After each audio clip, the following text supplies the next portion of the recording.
Bueno, para completar lo que habíamos empezado a analizar del grupo 16-17, nos estaría restando hacer un análisis del grupo 18, un grupo muy particular de la tabla periódica, porque los elementos que lo componen tienen una singularidad en todos los casos, que es su baja reactividad. Todo lo vamos a encontrar en estado gaseosos, por eso el nombre de gases, y también tienen eso que le dice gases nobles, raros o inertes. En el caso de gases nobles es debido a su composición como tal. De ser raro es por su baja abundancia en la naturaleza como tal, y la inercia justamente es lo que se caracteriza esa configuración de valencia que de alguna manera al ser capa completa les confiere estabilidad reactiva. O sea, no tienen tendencia a reaccionar con casi ninguno de como casi ninguno de los otros elementos que hemos estado analizando, y su química es muy baja, y su química de alguna manera es bastante precaria. En el grupo 18 nos vamos a encontrar con el neón, con el helio, perdón. Comenzamos con el helio, tenemos el neón, tenemos argón, criptón, xenón y radón, ¿sí? Y de alguna manera las propiedades que presentan estos gases es justamente que, bueno, como decía anteriormente, en condiciones normales, en condiciones estándar, perdón, se encuentran como gases, son gases monoatómicos, y desde el punto de vista si se logra solidificarlos bajando muy marcadamente la temperatura, vamos a encontrarnos que son sólidos moleculares. Fíjense en que de alguna manera sus temperaturas de fusión y sus temperaturas de ebullición son realmente muy bajas, todos lo hacen por debajo de los 0 grados, además, si uno analiza, todos lo hacen por debajo de los menos 100 grados, o sea, realmente marca de que el estado predominante es el estado gaseoso. Con respecto a ellos, el radón podemos identificarle o asociarle una actividad radiactiva. Lo que les comentaba anteriormente, son inertes, por lo tanto presentan una reactividad química muy pero muy baja. Solamente se han descrito compuestos para el criptón, el xenón y el radón, y principalmente sobre el xenón hay un poco más de exploración con respecto a eso, ¿sí? Los números de oxidación que pueden llegar a encontrarse si están combinados van a ser siempre positivos, siempre tratando de garantizar justamente de que tengan la capa de valencia completa y que no tengan un número impar de electrones cuando formen eh, cuando tengan posibilidad de tener algún tipo de reactividad química, y por lo tanto los números de oxidación que uno podría encontrar es del +2 al +8. Algunas, algunas formas de obtención industrial y también algunos usos para que lo tenga presente. Bueno, en el caso del helio, generalmente se lo hace a partir de una destilación fraccionada de gas natural. A partir de ese sistema se puede obtener el helio, y generalmente cuando uno trabaja con helio líquido se utiliza como refrigerante como tal, y fíjense que a una atmósfera hierve a tan solo 4,2 Kelvin. Sí, por lo tanto, de alguna manera se lo utiliza en muchos sistemas para el enfriamiento de imanes superconductores, y sobre todo aquellos que están asociados a equipos de resonancia magnética nuclear. Y también se lo utiliza cuando algunos experimentos de laboratorio requieren su realización a muy bajas temperaturas. También se lo suele utilizar como gas de elevación de gases y dirigibles, y también, bueno, muchas veces uno lo ve que se comercializa para, de alguna manera, el llenado de globos, cuando hay algún tipo de evento familiar, y también hay alguna gente que hace el jueguito de, no sé, inhalar un poquito de helio para que de alguna manera cambie, si se quiere decir, las condiciones en las cuerdas vocales, y la afinación o la voz les cambia con respecto a ellos, de alguna manera de forma de juego. Pero bueno, pensando lo que es un gas de muy baja densidad, se utiliza principalmente para la elevación de globos y dirigibles, que bueno, alguna de las aplicaciones de elevación de globos por ahí uno lo tiene. Con respecto a los otros elementos, el neón, el argón, el criptón y el xenón, Generalmente se lo obtiene a partir de una destilación fraccionada de aire líquido, se encuentran en muy bajas proporciones en la atmósfera, es la fuente principal de obtención.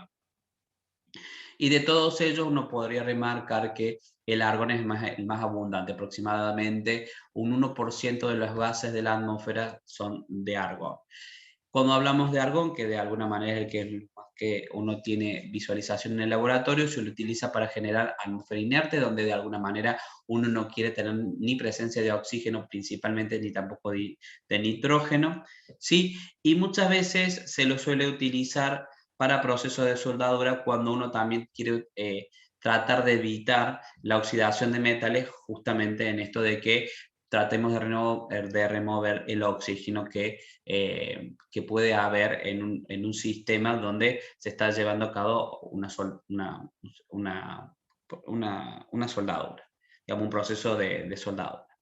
En el caso del neón, fue muy conocido allá por la época del 70, del 80, para la generación de anuncios eléctricos, ¿sí? Que uno si de alguna manera tiene un tubo de descarga, uno puede ver que la excitación y después la relajación del mismo lleva a la generación de una luz roja, que es lo que uno puede apreciar aquí, en el caso del neón. También hay algunos letreros luminosos que pueden combinar distintos tipos de colores. También podemos tener algunos, si se fijan, de argón. Y en la actualidad hay como todo un retroceso, digamos, como toda una, digamos, como una línea de nuevo, sobre toda la parte de decoración, que se vuelve a todo lo que aplicaba o lo que se conoce como una corriente vintage, donde hay algunos anuncios o letreros luminosos que vuelven a ser de neo, los clásicos que se vieron. Analizando un poquito o avanzando allá por la reactividad, lo que les comentaba que la principal desafío o donde tenemos el mayor desarrollo de alguna manera de ellos es a partir del xenón, ¿sí? Eh, de los gases nobles, el xenón, o mejor dicho, la tendencia es que los gases nobles más grandes, los más pesados, de alguna manera, tienen mayor probabilidad de formar compuestos, y eso a qué se debe principalmente porque a partir de que bajamos en un grupo, marca la energía de ionización, entonces de alguna manera, y también tienen una mayor facilidad de expandir la capa de valencia, y esos son condimentos que favorecen la formación de enlaces covalentes. Siempre obviamente que en este caso no hay duda de que los enlaces que se van a generar son de tipo covalentes. Y obviamente que asociado a eso lo van a hacer con la reactividad, va a estar asociado con los elementos más electronegativos de la tabla periódica, perdón, y en eso de alguna manera es que nos asociamos con el oxígeno y el flúor. Entonces, de alguna manera, si uno piensa en la química del xenón, está basada principalmente en la generación de fluoruros y oxifluoruros, que son de ellos los compuestos más estables, y también tenemos la posibilidad de generar óxidos que tienen la característica de serlos muy inestables y muy explosivos. Si ustedes se fijan, eh, para la generación de cada una de estas especies, estos compuestos de estos fluoruros de xenón, fíjense que la reacción se hace con xenón y flúor, y a medida que vamos aumentando las proporciones de cada una de estas especies, podemos encontrarnos con distintas coordinaciones que va a presentar el xenón, y obviamente para ello lo que se hace generalmente es cambiar la presión que tenemos en los sistemas para poder favorecer. Obviamente que, como les comenté anteriormente, generalmente las especies que tendrían una esfera de, digamos, que tendrían un enlace, una coordinación, una valencia de 3 o de 5, van a generar moléculas con electrones desapareados, y eso los convierte muy inestables, que no es lo que, digamos, no sería la tendencia que tendría un gas que sin reaccionar es muy estable por completar su capa de valencia, por tener su capa de valencia completa. Entonces, es lógico pensar que aquellas condiciones que lo llevan a generar sistemas, o mejor dicho, tener electrones desapareados, es algo que no va a ser de elección, y por lo tanto esos compuestos van a ser altamente inestables, y eso va a llevar a que casi su existencia no se dé. Si ustedes se fijan, uno cuando tiene que hacer el análisis en particular es exactamente el mismo análisis que hemos hecho anteriormente. La estructura de Lewis nos da una buena idea. Si ustedes se fijan, alrededor de esta molécula vamos a tener 5 regiones de densidad electrónica, pero cuando uno piensa en la geometría molecular, va a ser una geometría molecular de tipo lineal. En este caso vamos a tener, si ustedes se fijan, 6 regiones de densidad electrónica, por lo tanto una hibridación de tipo sp3d, sp3d2. Entonces, si ustedes se fijan, vamos a tener una geometría electrónica de tipo octaédrica, pero ahora cuando veremos la molecular nos vamos a dar cuenta que es plana cuadrada, y en este caso pasa exactamente lo mismo, para que ustedes lo puedan ver, pero en este caso tenemos lo que se llama un octaedro distorsionado, porque no tenemos 6 regiones, sino que vamos a tener 7 regiones alrededor, si se quiere decir, del átomo central. Si uno analiza algunas de las propiedades por las cuales significan, si bien surgió como en su momento tuvieron mucho auge las investigaciones, porque aquel laboratorio que descubrió esta reactividad se sorprendió de lo mismo, entonces eso llevó todo justamente a un análisis. En la actualidad siguen siendo más que todo la síntesis de estos halogenuros, mejor dicho, de estos óxidos o estos fluoruros de algunos metales, de algunos gases nobles, está vinculado principalmente a un análisis explorativo desde el punto de vista laboratorio. Cuando uno se piensa en algún tipo de utilidad, generalmente uno puede analizarlo como, o valer su síntesis, pensándolo como potenciales agentes oxidantes, dado que sus características es que son fuertes agentes oxidantes y que la reactividad de los mismos obviamente empieza a, digamos, es mucho más importante cuando tenemos 6 átomos de flúor enlazados al xenón que con respecto a 4 y con respecto a 2. ¿Sí?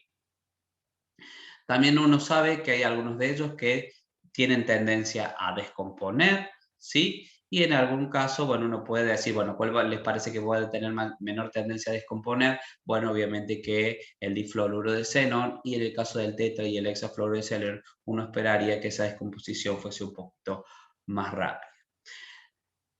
Estos fluoruros de xenón tienen una particularidad, tienen tendencia a absorber agua, o sea, tienen una reactividad con agua vapor generalmente, y eso conlleva la generación o nos da la presencia de procesos de hidrólisis de los fluoruros de xenón. En este caso, cuando tenemos estas situaciones, también dependiendo de cuál sea la proporción de agua, fíjense que tenemos la posibilidad de generar los oxifluoruros, ¿sí? En distintas condiciones, hasta llegar a una condición muy marcada donde se puede generar el trióxido de xenón, ¿sí? De alguna manera, uno que puede analizar, bueno, esta es la estructura para que ustedes puedan ver con respecto al oxi-tetafluoruro de xenón, cuál es, digamos, como la estructura. Cada uno de ellos, si ustedes se fijan, es como de alguna manera se adiciona el oxígeno, y esta adición del oxígeno de alguna manera se contrarresta con la salida de 2 flúor, formando fluoruro de hidrógeno en estado gaseoso. Si uno puede referenciar de alguna manera que la presencia del óxido de xenón tiene una característica muy marcada, fíjense que de alguna manera su delta G de formación es positivo, o sea que es una especie que tiene mucha tendencia a descomponerse. Si bien tiene mucha tendencia a descomponerse, es una especie que se ha podido identificar, que está bien caracterizada, y de alguna manera lo que les comentaba es violentamente explosivo porque justamente es muy, pero muy inestable.